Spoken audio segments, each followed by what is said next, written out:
Teaching pronunciation are as follows, है ना, ऐसा लिखेंगे। Number 1, producing of correct sound with proper stress, कभी भी सही आवाज निकालना, है ना। Producing of correct sound with proper straight मतलब एक सही जोर देना, कहां पर विराम देना है, कहां रुकना है, कहां पर आपको लंबा खींचना है, जोर देना है, और कहां जल्दी बोलना है, कहां धीमे बोलना है, ये सबको ही क्या बोला जाता है, प्रोनाउंसिएशन, ठीक है। तो producing of correct sound with proper stress, intonation, rhythm, fluency and pause is known as pronunciation. अब cultivation of audible and intelligent pronunciation, यानी कि भाई अगर कोई व्यक्ति अच्छा प्रोनाउंसिएशन करेगा, अच्छा बोलेगा, अच्छे प्रोनाउंसिएशन को समझेगा, तो इससे छात्र का, बालक का सही विकास होगा प्रोनाउंसिएशन, उच्चारण के मामले में, और भाषा को सही ढंग से सीख पाएगा। और क्या, developing good speech manners with impressive postures and gestures, यानी कि बच्चों के अंदर किस तरह का विकास डेवलप करना, किस तरह का विकास करना, किस तरह का डेवलपमेंट लाना, ताकि सही पोस्चर हो उच्चारण के लिए, प्रोनाउंसिएशन के लिए, सही मैनर टू एक्सप्लेन, है ना, good manners to explain, develop manners and gesture for correct explanation. इस तरह से अपनी बात को सही ढंग से समझाने के लिए सही प्रोनाउंसिएशन पढ़ाया जाता है। और क्या, और इसमें आप क्या लिख सकते हैं, ठीक है, आप और भी चीज लिखिएगा कि सही ग्रामेटिकली करेक्ट इंग्लिश बोलने के लिए, और इंग्लिश सही सीखने के लिए, किसी भाषा को सही ढंग से सीखने के लिए, ये सब पॉइंट्स आप बनाकर लिख सकते हैं, ठीक है। चलिए अब आगे बढ़ते हैं अगले सवाल पर। अगला सवाल है इंटोनेशन।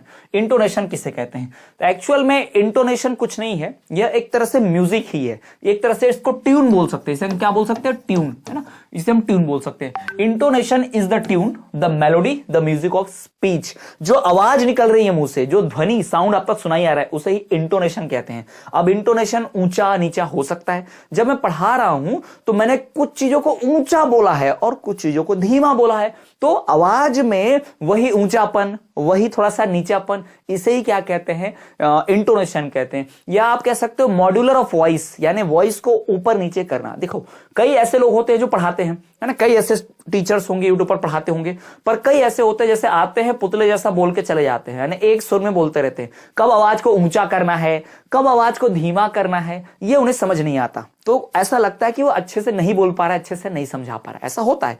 तो इसलिए अगर आप सही बातचीत करना चाहते हैं, सही कम्युनिकेशन करना चाहते हैं, तो आपका इंटोनेशन सही होना बहुत जरूरी है, ठीक।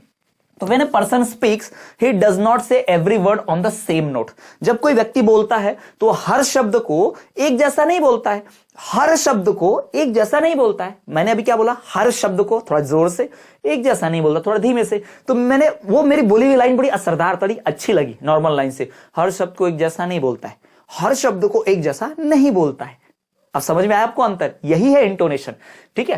तो व्यक्ति जो है किसी भी चीज को जब बोलता है, शब्दों को, तो उन्हें एक समान नहीं बोलता। There is changes of pitch, there is rise and fall of voice. आवाज में राइज यानी उठान होगा, फिर आवाज में गिरावट भी दिखाई जाएगी, है ना, धीरे भी बोलेगा कोई स्वर को, है ना। The study of this changes is called intonation.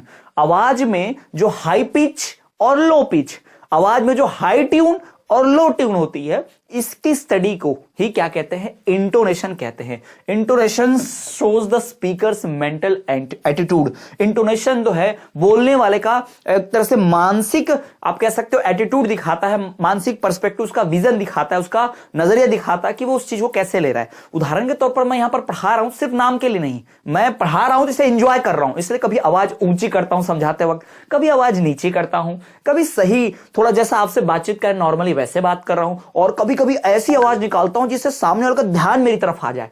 तो ये अच्छे स्पीकर के गुण होते हैं, एक अच्छे स्पीकर के गुण होते हैं, इसे ही इंटोनेशन कहा जाता है। यानी आवाज में फेरबदल करना, आवाज को कभी ऊंचा उठाना, जरूरत पड़ने पर नीचा लाना, यही क्या कहलाता है, इंटोनेशन कहलाता है। क्लियर? तो ये इंटोनेशन समझ लीजिएगा, ठीक है।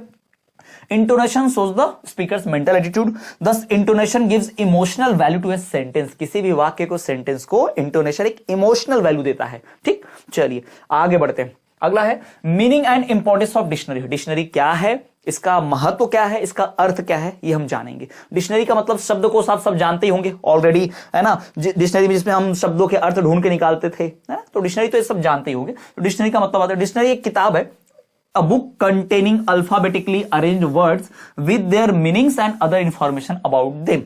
यानी dictionary is a book containing meaning of words and some other information about it. एक ऐसी किताब जिसमें शब्दों के अर्थ लिखे होते हैं, उनके बारे में और जानकारी भी लिखी होती है, और ये सब कुछ अल्फाबेटिकली यानी एबीसीडी ऑर्डर में पूरा अरेंज होता है। ठीक, अब इंपॉर्टेंस देख लेते हैं महत्व डिक्शनरी का। पहला, dictionary is a book of great importance. Dictionary बहुत महत्वपूर्ण है, भाषा को सीखने में बड़ी मदद करती है, ये भी आप लिख सकते हैं, है ना। It helps lot of students in self learning, खुद से सीखने में। It gives the student the meaning of words, students को, छात्रों को, बच्चों को शब्दों के अर्थ इससे पता चल जाते हैं। It becomes independent and responsible for their own learning. अब बच्चा कुछ मुझसे पूछेगा, मैं उसका जवाब दूंगा, उसने सुन लिया बड़ा आसानी से, लेकिन जब वो खुद किसी शब्द को ढूंढता है पूरे डिक्शनरी में, उसको समझता है, तो हमेशा के लिए उसके दिमाग में छप जाती है, जीवन भर वो उसे याद रहता है। इसीलिए बहुत जरूरी है डिक्शनरी। ठीक, thus dictionaries are like passports to students for independent learning, यानी स्व अध्ययन के लिए, इंडिपेंडेंट लर्निंग के लिए डिक्शनरी जो है बहुत जरूरी है फॉर स्टूडेंट्स। ठीक, ये ध्यान रखेंगे आप। आगे बढ़े, पंक्चुएशन किसे कहते हैं? पंक्चुएशन, जब भी हम कोई सेंटेंस बोलते हैं तो सेंटेंस को अगर मैं बोल रहा हूं तो कहीं पर आपने देखा होगा कॉमा, कहीं देखा होगा फुल स्टॉप, कहीं पे आपने देखा सेमी कॉमा, कहीं पर देखा होगा एक्सक्लेमेटिव सिंबल यानी कि विस्मयादि बोधक चिन्ह, यानी अक्सर देखा होगा ना आपने कुछ ये इस तरह से कॉमा देखा होगा, फिर इस तरफ से सेमी कॉलम देखा होगा इस तरह से, फिर आपने एक्सक्लेमेटिव सिंबल देखा होगा, फिर आपने फुल स्टॉप भी देखा होगा, कई बार आपने डबल इन्वर्टेड कॉमा भी ऐसे देखा होगा। तो ये सब क्या है? ये सब पंक्चुएशन मार्क्स है। जी हाँ, क्योंकि किसी सेंटेंस को, किसी वाक्य में जान डालने के लिए, किस तरह से बोला गया उसको दिखाने के लिए, जैसे मैं नॉर्मल बोलता हूं। दोस्तों, क्या आप अपना टाइम फेसबुक और इंस्टाग्राम पे वेस्ट कर रहे हो? इसी वक्त बंद कर दो टाइम पास करना, अगर आपको भी चाहिए एक एक्स्ट्रा सोर्स ऑफ इनकम। दोस्तों, मैं ऐसे बहुत सारे लोगों को जानता। वाओ, ठीक है, और मैंने ऐसा लिखा वाओ, इस तरह से वाओ, है ना। ये एक्सक्लेमेटिव सिंबल जब आश्चर्य होता है ना तब लगाते हैं, तो विस्मयादि बोधक चिन्ह कहते हैं इसे, है ना। ये तो आप जानते ही होंगे। तो यही सब क्या है? पंक्चुएशन है। ठीक, punctuation is a device with the help of which we make our meaningful clear in a written statement, है ना। हम अपने, जैसे मैं थोड़ा सा आपको पंक्चुएशन मार्क्स का बताता हूं। जैसे आप देखो, डोंट स्टॉप गो, ठीक है। अब डोंट स्टॉप गो, अब अगर यहां पर मैंने मार्क्स लगाया डोंट स्टॉप गो, नहीं सही लग रहा, अब इसको हटा के अगर पूरा हटा दिया जाए, मान लेते हैं इसको हटा दिया जाए, ठीक है, और लिखा जाए डोंट स्टॉप गो, यानी मत रुको, जाओ, ऐसा बोल रहे हैं ना। अब पढ़ने में आ रहा है डोंट स्टॉप गो, तो आप देखो उसी सेंटेंस का, उसी पूरे वाक्य का अर्थ बदल जाता है ड्यू टू पंक्चुएशन मार्क्स, कुछ ऐसे ऐसे चिन्हों की वजह से। ठीक है, तो when we speak we do make certain pause, stop, stress and gesture. जब हम बोलते हैं तो कभी हम ठहराव लेते हैं, थोड़ा सा रुकते हैं, कभी पूरा रुक जाते हैं, कभी हम आवाज उठाते हैं, कभी गिराते हैं, कभी किसी एक वाक्य को या वाक्य के एक अंश को बहुत ज्यादा जोर देते हैं, स्ट्रेस देते हैं, तो अब हम कुछ सिंबल्स का इस्तेमाल करते हैं, गेस्चर्स का इस्तेमाल करते हैं, उन्हें ही हम कहते हैं पंक्चुएशन मार्क्स। रिटन स्टेटमेंट अगर देखा जाए, this task is done with the help of certain dots and marks called the marks of punctuation. दस पंक्चुएशन है क्या? तो punctuation means the right use of putting in points और stops और in writing, यानी लिखने के समय, रुकने के समय, बदलने, बात को बदलना है तो उसके समय हम जिन चिन्हों का इस्तेमाल करते हैं, गेस्चर्स का इस्तेमाल करते हैं, सिंबल्स का इस्तेमाल करते हैं, मार्क्स का इस्तेमाल करते हैं, उसे ही हम क्या कहते हैं? पंक्चुएशन कहते हैं। क्लियर? आगे बढ़ते हैं। आज रोल प्ले की बात करते हैं। रोल प्ले बहुत महत्वपूर्ण, इसके ऊपर शॉर्ट नोट लिखने आता है कई बार, ठीक है, बहुत बार ये प्रश्न आ भी चुका है। रोल प्ले क्या, इसकी बात करते हैं। तो रोल प्ले है क्या एक्चुअल में? तो role play indicates a play enacted to bring out the roles of characters seen in real life. Role play का मतलब क्या है भाई? रोल प्ले का मतलब ये है कि असलियत जीवन में, रियल लाइफ में जो चीजें घटती हैं, जो घटनाएं होती हैं, जिस तरह के रोल्स होते हैं, चरित्र होते हैं, उनको निभाना। जैसे आपने मूवीज में एक्टर्स को देखा होगा, किसी न किसी का रोल प्ले करते हैं, वो तो छोड़िए ना, महाभारत की सीरियल हम सबने देखी होगी, रामायण की सीरियल हम सबने देखी होगी, तो उसमें किसी ने भगवान श्री राम का रोल किया, किसी ने उसमें भगवान श्री कृष्ण का रोल किया, किसी ने भीष्म पितामह का, किसी ने गुरु द्रोणाचार्य का रोल किया। तो उन्होंने जो रोल प्ले किया उससे हमें पता चला, वैसे तो सब पूरा का पूरा डायलॉग बोल के शूटिंग हुई, पूरी घटना हुई, है ना, एक नाटक के रूप में पूरा इसको गढ़ा गया, लिखा गया, लेकिन उसको पढ़कर, उसको देखकर हमें समझ में आया क्या हुआ होगा उस समय ना, कितना सही हम जुड़ पाए उससे। तो रोल प्ले असलियत में पुरानी चीज को, या जो असलियत जीवन में होते हैं, वो सामने लेकर आता है रोल प्ले। रोल प्ले बहुत बढ़िया से समझाने में मदद करता है। अगर किसी बच्चे को हम बोल दिया जाए, बच्चे का नॉर्मल व्यक्ति बोला जाए कि महाभारत की किताब पढ़ो, नहीं पढ़ पाएगा, पर महाभारत की सीरियल देखो, देखेगा, मजा आएगा, समझ भी जाएगा ना, बिल्कुल वैसे ही।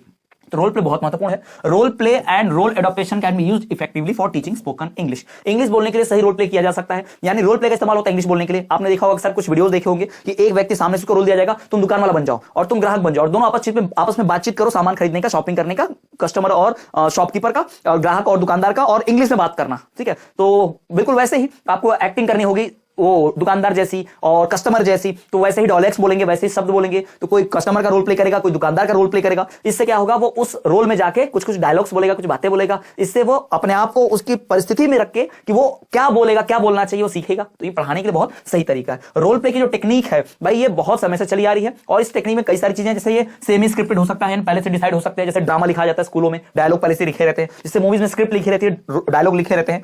और पर्टिकुलर सिचुएशन भी दी जा सकती है, फिर लाइव भी हो सकता है कि सामने जाओ, वहीं पे जो सामने आया जैसा मन में आता जाएगा बोलते चलना, और सामने वाला जैसे जैसे रिएक्ट करेगा वैसे वैसे। आपने कपिल शर्मा का शो देखा होगा, आपको क्या लगता है वो सारे लोग रट के आते हैं, उसमें से कुछ चीजें रटी रहती है पहले से, कुछ चीजें ऑन द स्पॉट स्टेज पर वो लोग वैसा इंप्रोवाइज करके बोल देते हैं, जैसे जैसे सिचुएशन वैसे डायलॉग बोल के हंस लो, ऐसा होता है। तो यही है रोल प्ले। इससे भाई बहुत मदद मिलती है पढ़ाने में बच्चों को। ठीक है, अब आते हैं प्रोनाउंसिएशन। प्रोनाउंसिएशन उच्चारण क्या है, ये तो मैंने आपको पहले बता ही दिया, पर और व्यवस्थित तरीके से बता दूं तो pronunciation means the way of producing sounds of a language. किसी भाषा की आवाज निकालना, उसे हम प्रोनाउंसिएशन कहते हैं। ठीक है, प्रोनाउंसिएशन जब हम करते हैं, यानी कि जब हम कोई भाषा बोलते हैं, when we speak any language, हम क्या करते हैं, we use a different sounds forming notes and sentence. हम अलग अलग आवाजों का इस्तेमाल करते हैं एक अलग तरह की आवाज निकालने के लिए, जो हमारे लिए आगे चल के प्रोनाउंसिएशन, भाषा उच्चारण का काम करती है। तो ये व्यक्ति का बोलने का तरीका, स्पीकिंग स्टाइल, ये सब दर्शाता है। आगे बढ़ते हैं अगला, मीनिंग ऑफ लिसनिंग स्किल, यानी लिसनिंग स्किल जो होता है, यानी कि जो सुनने का, जिसे हम श्रवण कौशल भी कहते हैं। ठीक है, हिंदी में से श्रवण कौशल भी कहा जाता है। ठीक है, लिसनिंग स्किल